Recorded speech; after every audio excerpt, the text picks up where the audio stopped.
సభాధ్యక్షులు బండ్రెడ్డి రాము గారికి, వేదికను అలంకరించిన పెద్దలు నాదెళ్ల మనోహర్ గారికి, అలాగే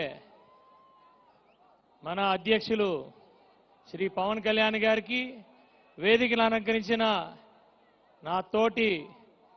నా కుటుంబ సభ్యులు, అలాగే ఇక్కడికి వచ్చిన ప్రతి ఒక్క కుటుంబ సభ్యులకి కూడా 10వ మన జనసేన పార్టీ ఆవిర్భావ దినోత్సవ శుభాకాంక్షలు తెలియజేస్తూ అందరికీ నమస్కారం. ఒక ముఖ్యమంత్రి కావాలి అంటే ఎందుకు? ఆయన తండ్రి చనిపోయిన తర్వాత ఆయన ఏదైతే దోచుకున్నాడో ఆ దోచుకునింది అది కొనసాగింపు కాలేదేమో అని చెప్పి తండ్రి చితాభస్మం ఇంకా ఇంటికి చేరలేదు. అక్కడ ఉన్న ఎమ్మెల్యేలందరితో సంతకాలు పెట్టించుకున్నారు.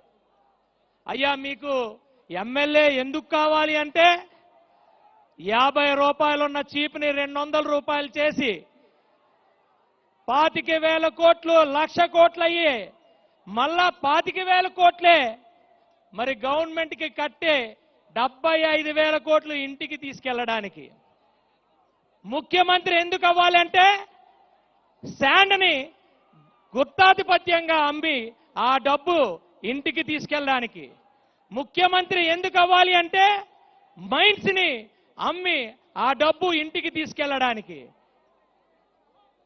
ముఖ్యమంత్రి ఎందుకు అవ్వాలంటే ఇవన్నీ దోచుకున్న సిబిఐ కేసులకి ముఖ్యమంత్రి గారు ఇక్కడ ఏదో వెలగబడుతున్నారు కాబట్టి ముఖ్యమంత్రి రాలేరు అని ఎస్కేప్ అవ్వడానికి. ఇది మరి జగన్మోహన్ రెడ్డి గారి ముఖ్యమంత్రి ఎందుకు అయ్యాడు అనే దానికి ఒక నిదర్శన. అయితే వీళ్ళందరూ వెనకాతలుండి 151 అని అడుగుతున్నారు. నేను అడుగుతున్నా, బాబు మీ ముఖ్యమంత్రి ఎందుకు అయ్యాడో ఒక్కసారి ఆలోచించండి. మీ ముఖ్యమంత్రిని ఎలా చేశారో ఒక్కసారి ఆలోచించండి.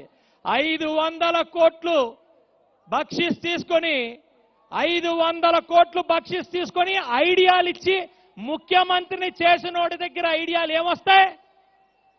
4 కోట్లు 5 కోట్లు ఓట్లుంటే ఆ ఓట్లు 50 లక్షలేమో పెన్షన్లు. తమ్ముళ్ళు ప్లీజ్, తమ్ముళ్ళు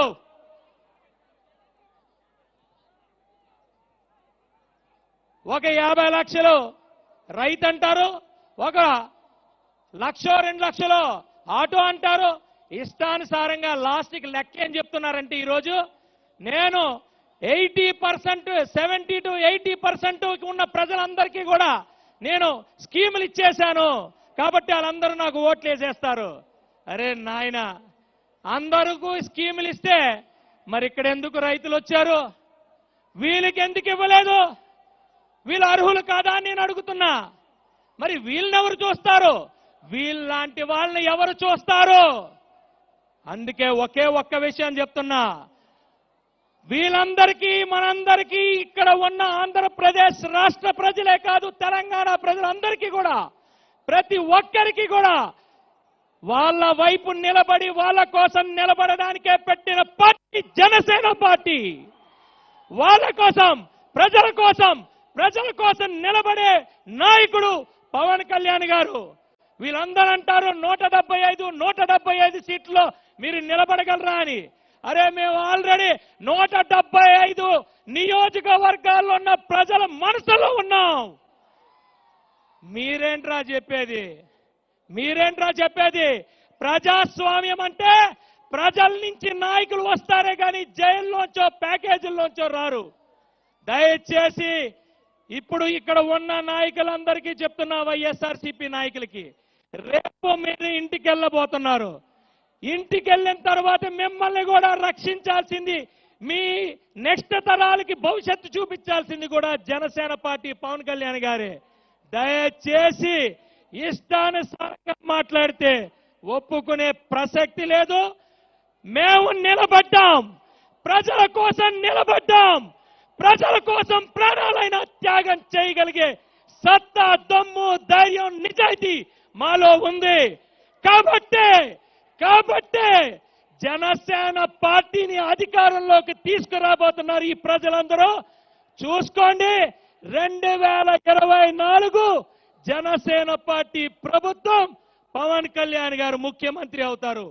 నాకు ఈ అవకాశం ఇచ్చిన ప్రతి ఒక్కరికి కూడా ధన్యవాదాలు తెలియజేసుకుంటూ, జై జనసేన, జై జనసేన, జై హింద్.